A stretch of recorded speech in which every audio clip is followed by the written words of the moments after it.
Dans les vidéos précédentes, nous avons vu comment arranger, de multiples manières, des clips qui existaient déjà dans nos projets ouverts. Dans celle-ci, au contraire, nous allons voir comment l'on peut éditer puis créer des clips MIDI au sein de notre arrangement.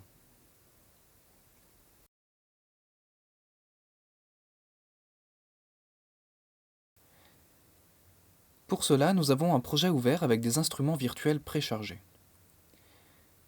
Chaque instrument est dans une piste MIDI et attend des instructions pour produire des sons. En effet, à la différence des pistes audio qui, elles, lisent des sons directement placés dans l'arrangement, l'instrument virtuel, lui, attend de nous qu'on lui envoie des informations avec, éventuellement, des notes à jouer à une certaine hauteur, avec une certaine dynamique, et il s'occupera de produire le son par de multiples moyens que nous détaillerons dans d'autres vidéos, quand nous étudierons plus précisément les instruments de live. Ces informations donc peuvent lui être transmises de différentes manières. On peut par exemple jouer d'un contrôleur MIDI relié au logiciel ou bien écrire une partition qui s'appelle Clip MIDI et qui sera exécutée par l'instrument au cours de la lecture de votre projet.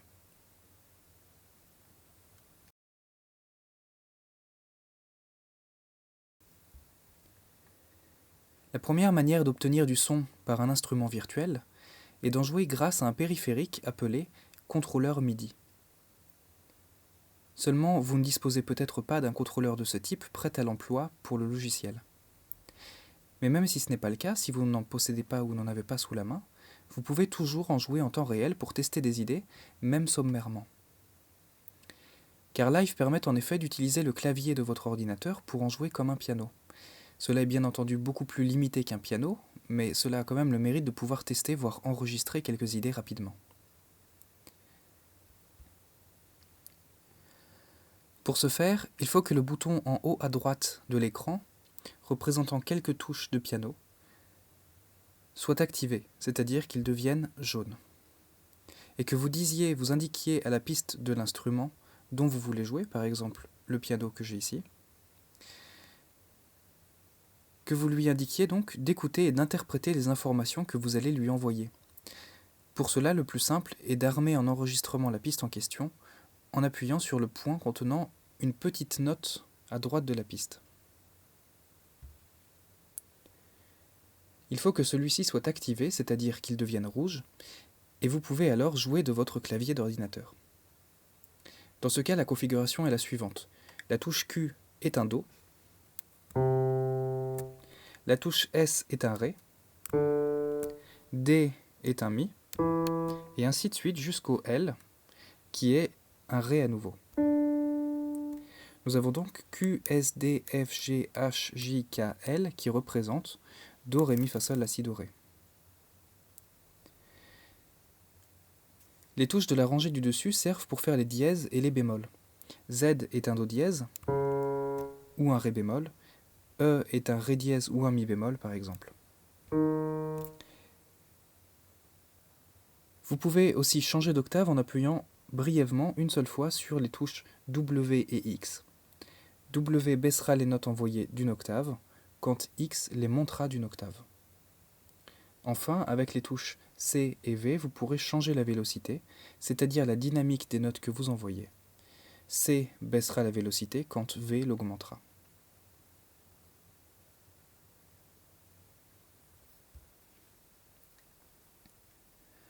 Vous pouvez donc jouer d'un instrument virtuel de cette façon et tester comment il réagit. Cela permet aussi d'enregistrer une partition de cette manière, c'est-à-dire enregistrer tout ce que vous jouez sur votre clavier pour le relire ensuite. Nous allons donc maintenant créer un clip MIDI dans l'arrangement pour commencer un nouveau morceau.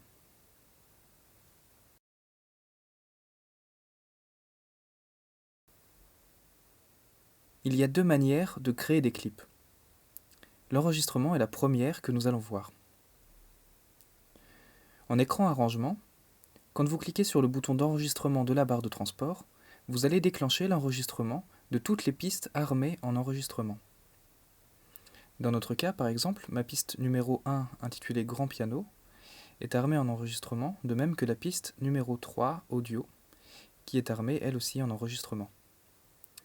Quand je vais cliquer sur le bouton d'enregistrement de la barre de transport, cela va donc enregistrer les informations sur les deux pistes en même temps.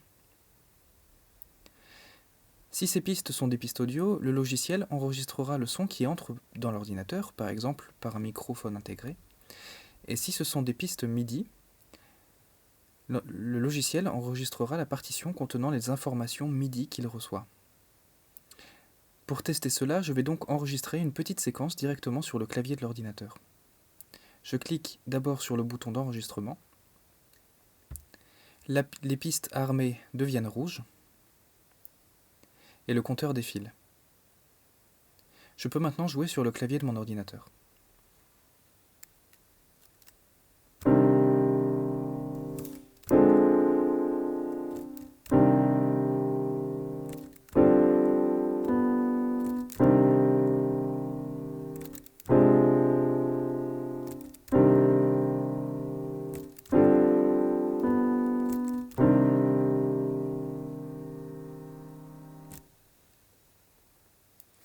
Une fois que j'ai fini, il me suffit d'arrêter la lecture ou de cliquer sur le bouton d'enregistrement pour le désactiver. Dans ce dernier cas, la lecture continue, comme vous le voyez. Grâce à cet enregistrement, j'ai donc créé 2 clips dans mon arrangement. Vous l'avez certainement remarqué, ces 2 clips sont assez différents l'un de l'autre, car comme je vous le disais, l'un est sur une piste audio et a donc enregistré du son, quand l'autre est sur une piste MIDI et a donc enregistré les notes que j'ai jouées. Nous allons commencer par n'écouter que le clip audio, dont le son provient du microphone intégré de mon ordinateur, par lequel j'enregistre cette vidéo. Vous devriez donc, en toute logique, réentendre ma voix, expliquer ce qu'il se passe à l'écran au moment où j'ai déclenché l'enregistrement. Pour n'écouter que le clip audio, je vais désactiver l'autre en le sélectionnant et en appuyant sur la touche 0 de mon clavier. Et puis je lance la lecture. Les pistes armées deviennent rouges et le compteur défile. Je peux maintenant jouer sur le clavier de mon ordinateur.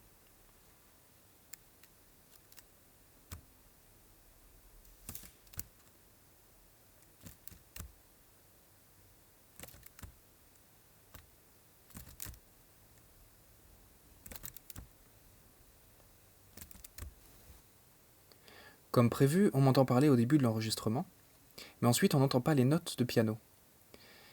Seulement le bruit des touches que j'appuie sur mon ordinateur. L'explication de ce qu'il se passe est très simple, c'est parce que j'enregistre la vidéo avec un casque qui me permet d'entendre le son de l'ordinateur sans que celui-ci ne soit ensuite repris dans le microphone. Il n'y a donc pas le retour sonore des informations que j'ai envoyées à la piste MIDI. Le microphone et donc la piste audio qui enregistre ne les perçoit tout simplement pas. Nous allons maintenant faire l'inverse, c'est-à-dire n'écouter que le clip MIDI. Je réactive donc mon clip MIDI et je désactive le clip audio, puis lance la lecture.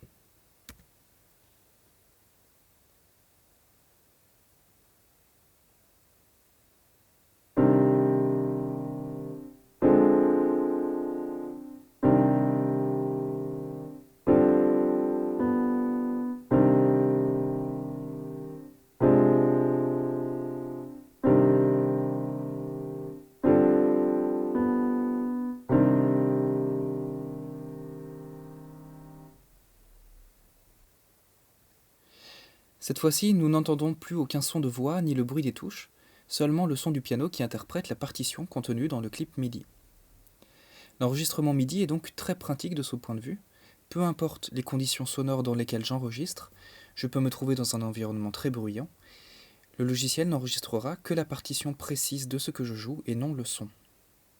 Le clip MIDI produit est en outre modifiable sans limite. On peut corriger chaque note en termes de hauteur, de rythme et de dynamique.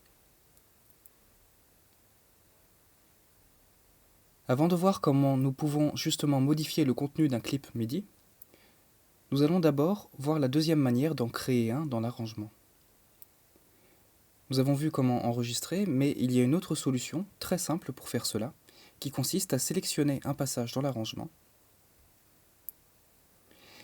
aller dans le menu Créer, puis insérer Clip MIDI, dont le raccourci est Maj Command M ou Maj Ctrl M pour Windows. Cela a pour effet d'insérer un clip MIDI vide à l'emplacement souhaité sur la longueur sélectionnée. Mais il faut ensuite écrire des informations à l'intérieur car pour l'instant il est complètement vide.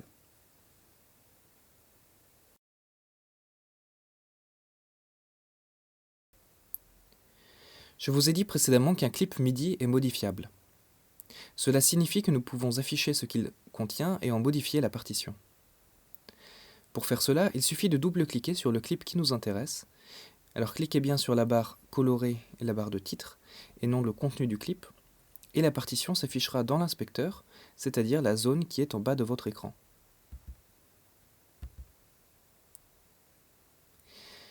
Si vous êtes habitué à lire des partitions classiques, sachez que Live affiche les partitions sous format piano roll.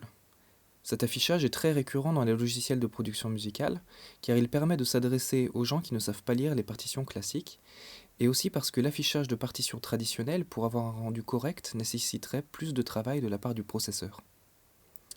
De plus, et c'en est peut-être d'ailleurs la raison principale, il permet un affichage de toutes les hauteurs sans coupure entre plusieurs portées, et une écriture rythmique qui peut être plus précise qu'une partition traditionnelle. Pour écrire des partitions MIDI, il faut donc s'habituer à ce type de notation. Le piano roll se lit de gauche à droite, et les notes sont représentées par de petits bâtons horizontaux dont la longueur dépend de la durée de la note. Comme dans une partition traditionnelle, plus la note est haute dans la partition, plus elle est aiguë, et inversement, plus elle est basse, plus elle est grave. L'affichage suit le schéma d'un clavier de piano que vous pouvez voir à gauche, avec ses touches blanches et noires. Live vous redonne le début de chaque octave, C2, C3 qui correspondent au Do, et la tessiture possible d'écriture s'étend sur l'ensemble des notes que permet la norme MIDI. Avec un peu de pratique, on finit par réussir à lire correctement ce type de notation.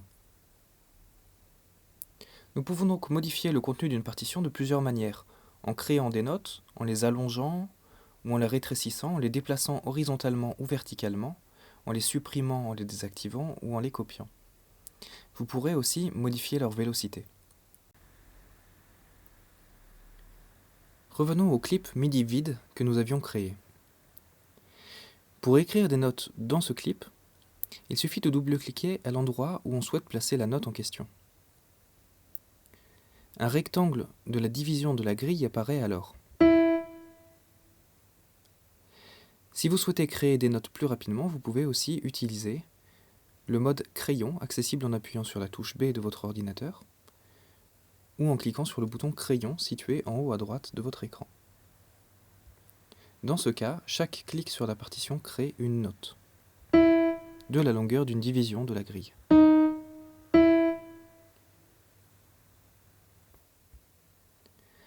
Quand vous avez créé une note, la longueur par défaut ne vous conviendra peut-être pas à chaque fois.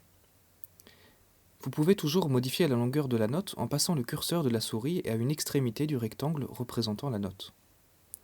Exactement comme dans le cas des clips, un crochet apparaît alors, et vous pouvez alors tirer l'extrémité de la note pour l'allonger ou la rétrécir.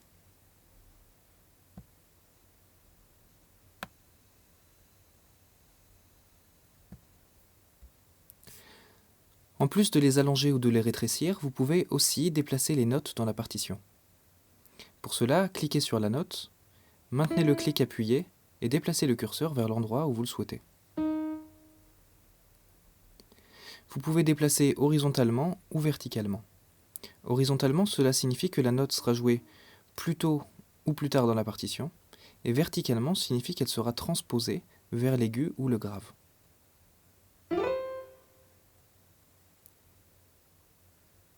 Le déplacement est assez intelligent dans Live. Les notes vont globalement essayer de rester aimantées à la grille d'affichage, mais quand le logiciel détectera que vous voulez la faire jouer juste un tout petit peu plus tôt ou un petit peu plus tard, selon la vitesse à laquelle vous déplacez votre souris, il vous laissera placer la note à l'endroit exact souhaité.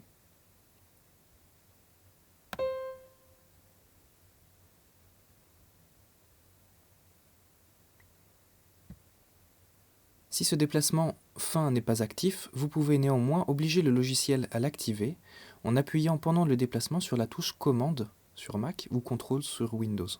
Dans ce cas, la grille devient inactive et vous laisse la possibilité de placer la note exactement où vous le souhaitez.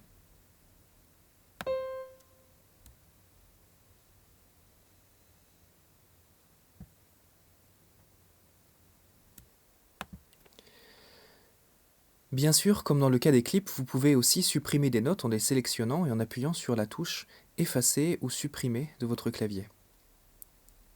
Mais vous pouvez aussi simplement les désactiver en les sélectionnant et en cliquant sur « 0 ».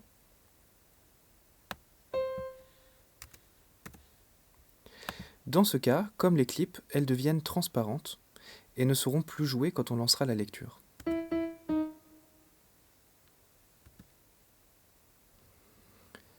Comme nous avons pu le voir dans l'édition d'arrangement, il est possible de couper, copier, coller et dupliquer des notes ou un ensemble de notes de votre partition en les sélectionnant et en utilisant les mêmes raccourcis. Couper par exemple permet de mettre en mémoire une sélection et de la supprimer pour la coller, c'est-à-dire la faire apparaître, ailleurs dans la partition.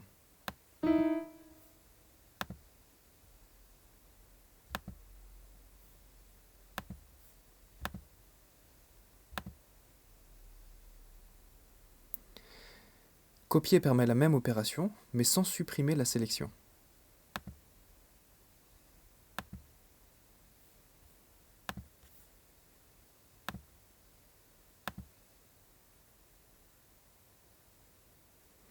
Enfin, dupliquer recopie la sélection à la suite de celle-ci. Dans toutes ces manipulations, si les notes collées depuis la mémoire de l'ordinateur recouvrent d'autres notes déjà placées, ces dernières seront supprimées automatiquement. Mais pour ne pas surcharger les informations de cette vidéo, nous verrons dans une vidéo annexe quelques subtilités concernant ces commandes de copie et duplication, et notamment le phénomène de recouvrement de notes, et ce qu'il se passe lorsqu'on utilise les commandes d'édition de zones temporelles, toujours disponibles dans cet éditeur de partition.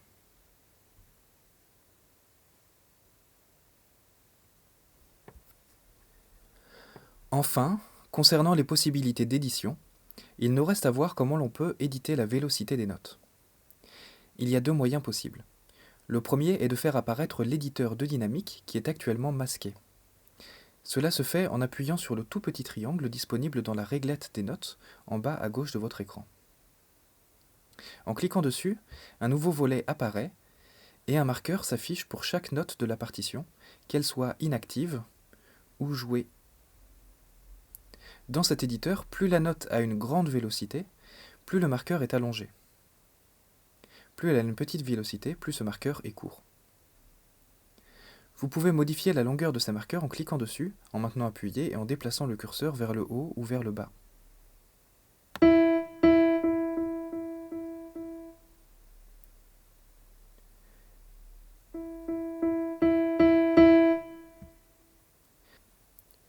La deuxième manière pour modifier la vélocité des notes ne nécessite pas d'ouvrir l'éditeur de dynamique. Nous allons donc le refermer en cliquant sur le petit triangle situé dans la réglette des notes. Pour modifier la vélocité des notes, donc, il suffit de passer au-dessus d'une note dans l'éditeur, tout en maintenant appuyé la touche Commande sur Mac ou Contrôle sur Windows, et à ce moment-là, le pointeur change de forme et devient un trait horizontal avec des flèches vers le haut et vers le bas. Maintenez appuyé la touche Commande ou Contrôle selon votre système d'exploitation, cliquez sur la note en question et déplacez votre curseur vers le haut ou vers le bas pour modifier la vélocité de la note en question. Vers le haut, bien évidemment, cela va augmenter la vélocité, et vers le bas, cela va la baisser.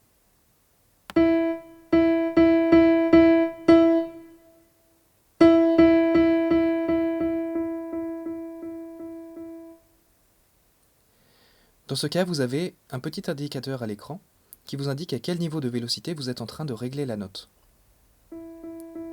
De plus la note sera à une dynamique faible, plus elle sera claire, et plus vous aurez une forte dynamique, une forte vélocité sur la note, plus cette note sera de couleur foncée à l'écran.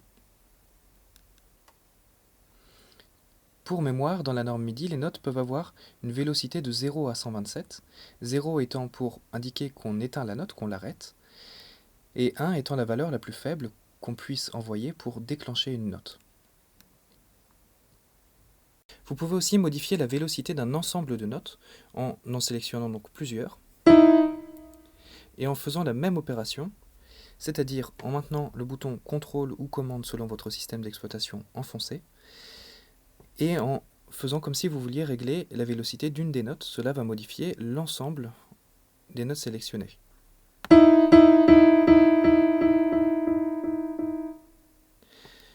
Pour information, cela modifie proportionnellement à la vélocité déjà réglée, c'est-à-dire que vous pouvez augmenter globalement un ensemble de notes même si elles n'ont pas la même vélocité. Cela gardera un écart entre elles et vous pouvez de la même manière diminuer la dynamique de cet ensemble de notes tout en maintenant un écart de vélocité entre elles. Nous avons donc vu dans cette vidéo comment nous pouvons écrire des partitions pour des instruments MIDI, des instruments virtuels. Mais cela s'applique aussi bien aux instruments comme le piano sur lequel nous étions en train d'écrire, que différents synthétiseurs, mais aussi aux instruments percussifs, c'est-à-dire par exemple un kit de batterie pour lequel nous pouvons écrire des partitions MIDI. Cela fonctionne exactement de la même manière. Nous allons insérer un clip MIDI et ensuite nous pouvons rentrer des notes dans un format piano roll, encore une fois, avec les différents instruments de la batterie qui sont indiqués dans la réglette des notes. Vous pouvez pré-écouter ces différents instruments, ces différentes notes, en activant le petit casque qui est ici, et ensuite en cliquant sur les notes correspondantes dans la réglette des notes, vous allez pouvoir écouter le son que fait chacun de ces instruments.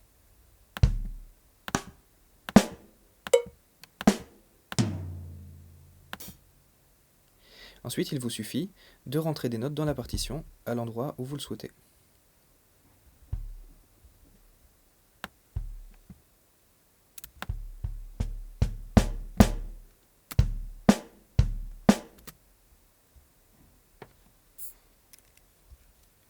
Dans la prochaine vidéo, nous verrons comment nous pouvons zoomer ou dézoomer dans l'affichage de cet éditeur, modifier les paramètres d'affichage de la grille pour pouvoir écrire de manière beaucoup plus précise.